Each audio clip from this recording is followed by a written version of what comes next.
My uncle summoned me to his laboratory the day after my graduation from the academy. I assumed that he had at last decided to accept me as his apprentice. But now that I've arrived, he is nowhere to be seen. His flying machine rests at the base of the tower, prepared for a long flight. If my uncle had to depart in a hurry, it is strange that he has not taken the machine with him.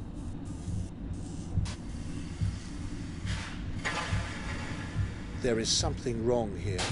The whole laboratory is crackling with energy, yet it is left unattended. My uncle has not taken his staff, portmanteau or grimoire, which are all essential items of equipment for a wizard. The staff directs the magical energy, known as mana, for spellcasting, and the portmanteau carries the magical ingredients that generate the spells. The grimoire contains the knowledge of wizardry and strange beasts. I can see that a map has been left on the table with a route marked on it. For some reason, I feel compelled to undertake the journey that my uncle was planning. As I board the flying machine, a pesky raven, obviously keen on a free ride, joins me. As the machine rises, I'm filled with anticipation, hoping that I might find my uncle in the strange land depicted on the map.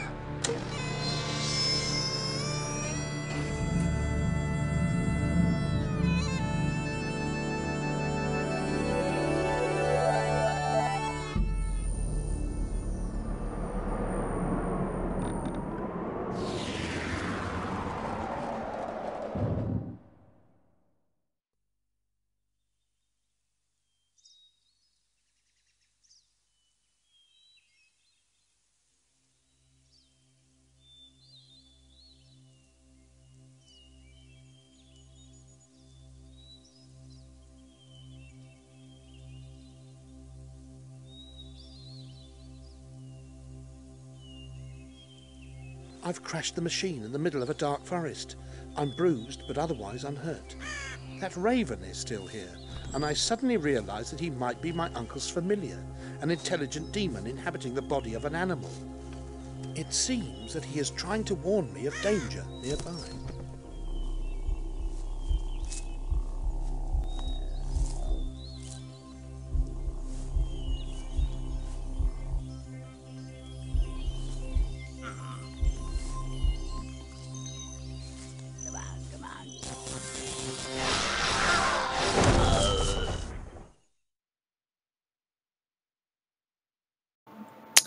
Hey everyone, and welcome to my very first official Let's Play of a game that I've known and loved since I was quite a young boy.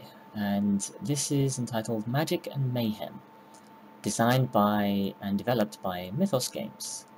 They were a game company back in the early 90s when they developed a few other such strategy games, actually as beloved as XCOM for those who I've known and loved XCOM for a while, but I personally never played those games myself.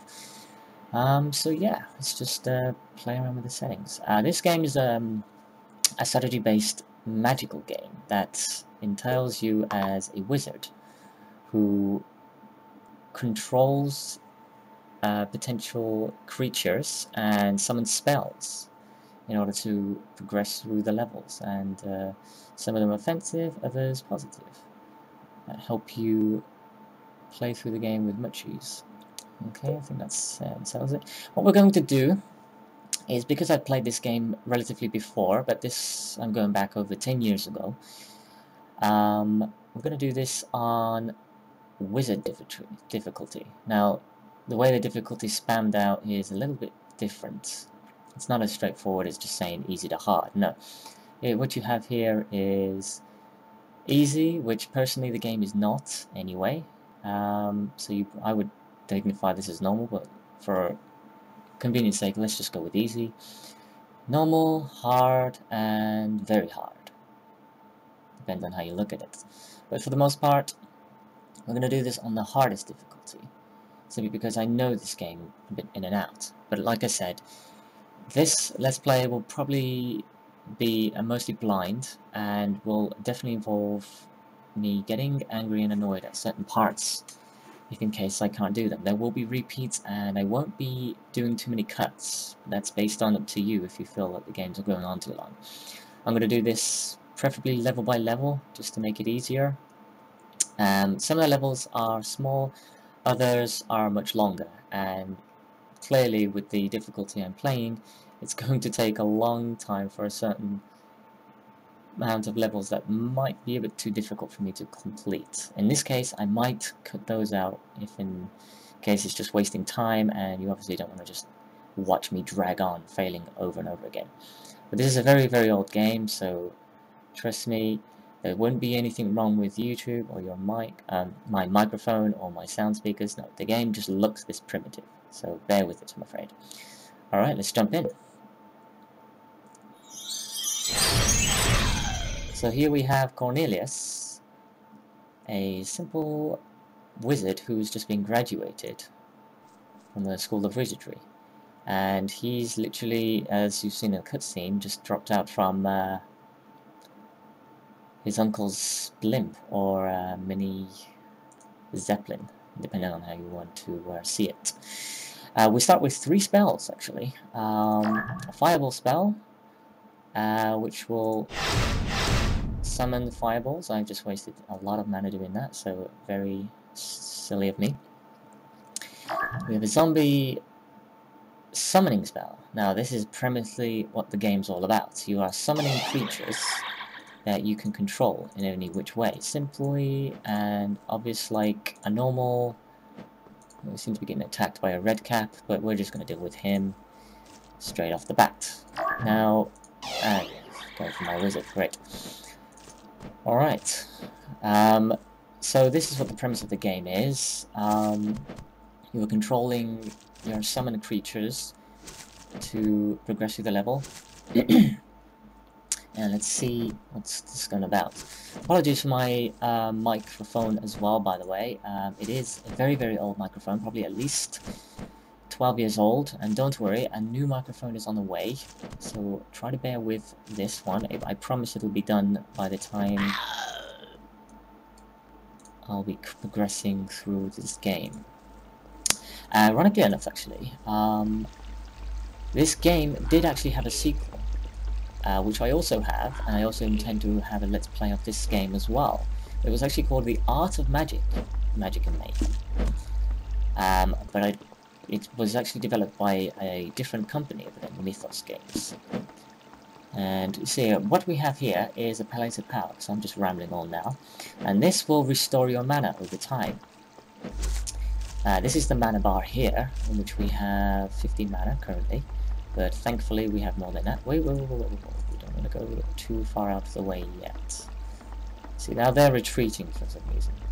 But what we're going to do is we're going to try and have our mana regenerated so we can summon more zombies. And basically what we've been doing is collecting fish and other such fruit. And let's just kill this red cap here, otherwise it's going to attack me. And get away from me, red cap. Oh boy. I was afraid of that. What we have here is an enemy wizard who is now attacking me in this region. You're not supposed to know why, and for some reason the game will tell you anyway, so don't worry about it.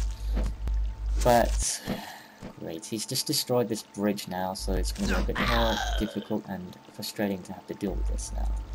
Because we can't get to him through means of... through generic means, I guess, as the English word would be put it. More enemies. Now, the premise of this is you're pretty much just meant to go to the wizard. I know I'm personally gonna say it, I'm not the best at strategy games. I love them, and I really, really enjoyed them as a kid. But this is going to be a challenge in itself, okay? This is not like your general strategy game where you just summon units and just do as much as you can. No, you have to deal with a very difficult... Oh god, I can't see what he's doing.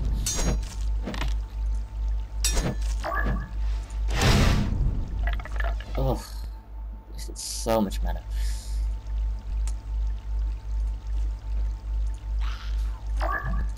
Now, thankfully, the game will be progressively a little easier.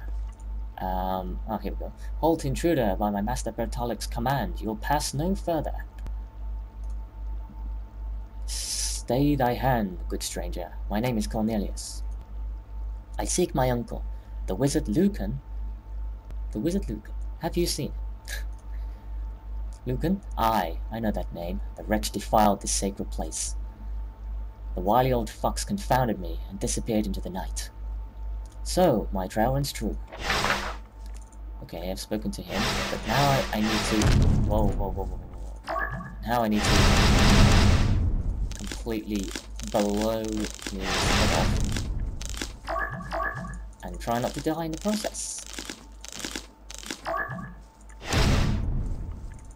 And you want to keep moving because you are really weak at the moment. You start with very little health. And you're going to want to complete this as soon as possible. And he's not making this easy. Wow, my zombies actually ranked up. And I'm going to get my zombies to go after him. Because I don't really want to die. And I can't seem to move. Oh boy. Zombies, what are you doing? No, he hasn't lost too much health, and now I'm going to be in a bit of a... Oh, okay, this is really going bad for me right now.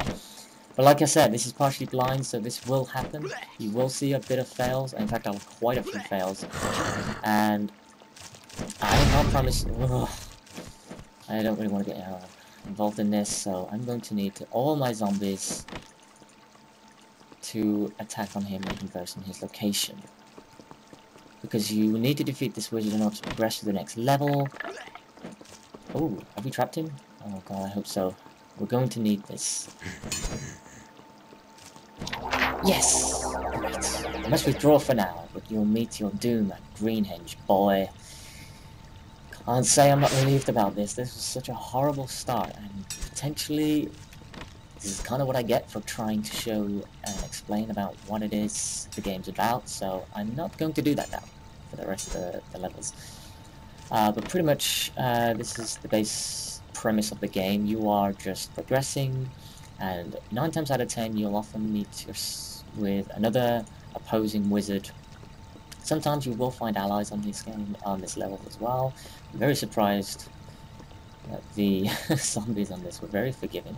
The game is very forgiving on this zombies one, because pretty much when you have no mana, it doesn't recharge over time. You need these places of power. But you will also find mana sprites, which will be shown in the next level. And let's just progress through this portal here, which allows us to progress through the game.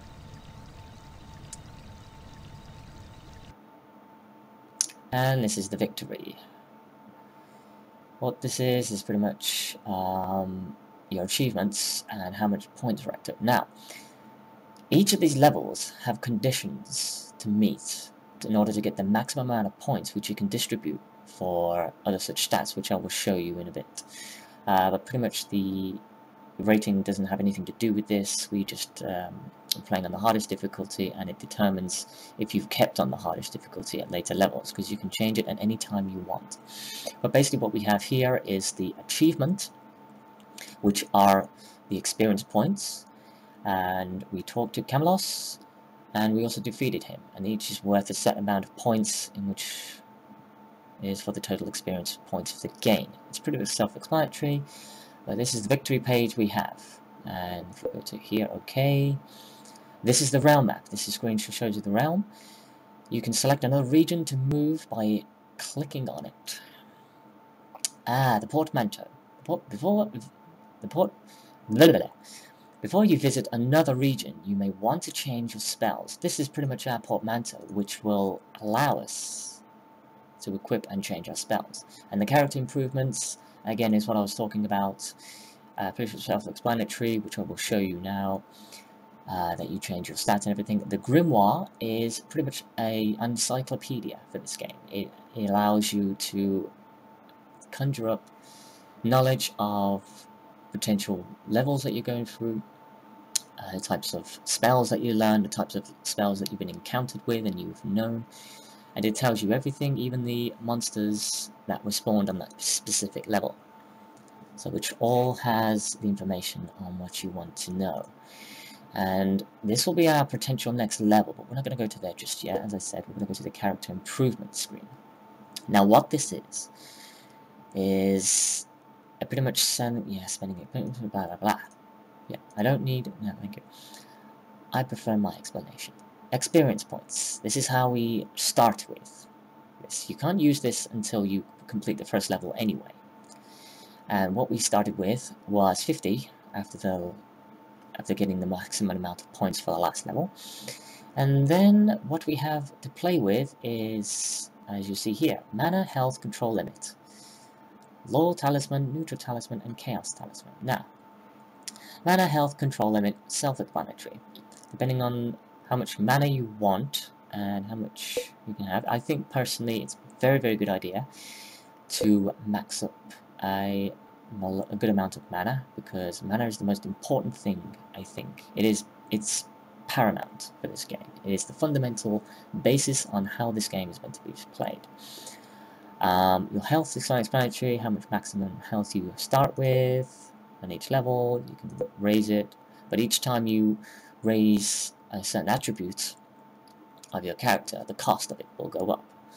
Not by much, but it's definitely noticeable later in the game. But we're not going to do that just yet.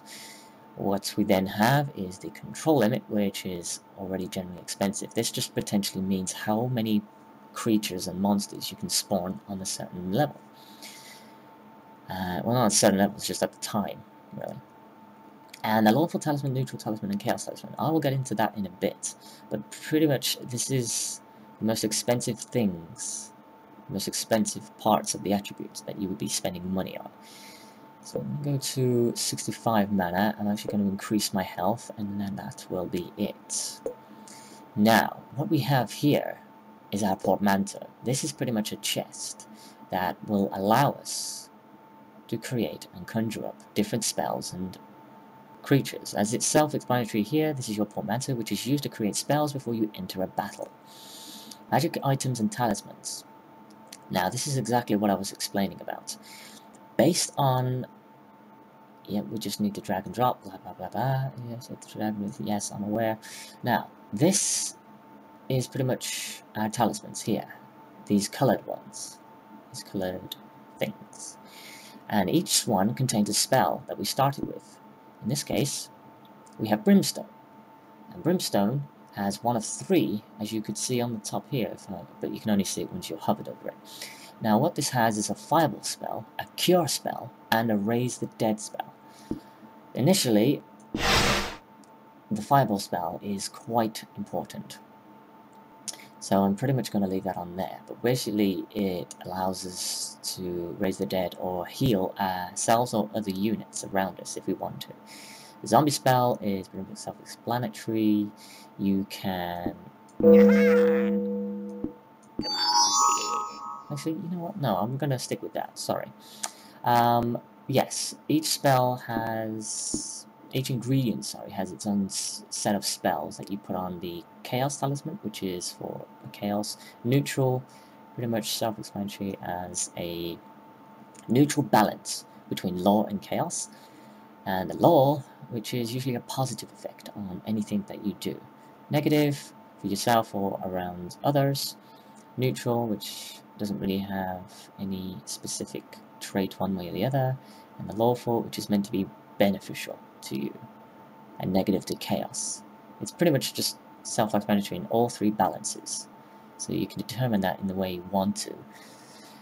But for now, we're just going to use all the spells for summoning a red cap, which is better than a brownie, which I didn't show you on the last part, I must apologize, but brownies are I don't bother with brownies, trust me, because they are pretty much these things. And an intelligent creature, but weak and cowardly, avoids close quarter combat and lobs stones. Exactly the same way as a red cap, but it's so much weaker. The only good thing about that is that it has a very high amount of magic resistance. But again, if it's weak anyway, it's pretty much going to die in a couple of hits by anything that's offensive to it. A fawn is an arrogant, vain creature with a nasty spiked mace. Pretty much quite a powerful creature. It's not as good defense as the zombie, but it's definitely more stronger and can take them on. And In this case, if you attempt to use the the holly ingredient into the law, you then have, you can use excuse my freaking English, you can use an elf, which is an archer pretty much. You can use, it fires a bow and arrow and is able to have good range and is pretty good for magic resistance. Again, it is close, called a combat weakness, so there's no point having that. But for the most part, I'm going to stick with a thorn because it's very important, and heal is absolutely paramount. You must have that. I mean, this is a must. It depends on how you want to play it. I'm just playing this the way I preferred. So that is pretty much it for part 1. I thank you for watching, and I hope to see you, well, I hope that you stay tuned for part 2. Well, let's just summon our spawns.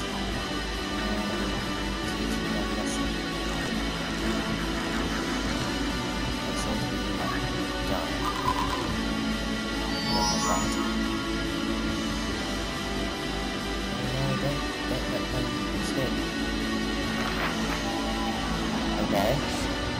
Why he went back into that? Whoa!